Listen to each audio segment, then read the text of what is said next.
there's me doing a vintage camera workshop.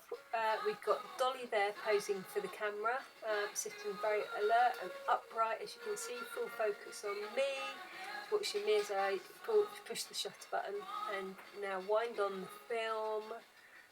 This is a 1934 Billy Clack camera. It's an Agfa, it's a folding camera. And now we're on to Lily. As you can see, Lily's there posing well. Lost concentration, back on it, Lily.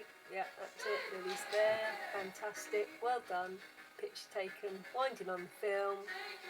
And then we go round to the true professional, which is Daisy Dog. And yep, Daisy's straight in there, look at that. Full attention, straight away, looking straight at the camera, and bang, there we go, got the shot. Fabulous. There you go.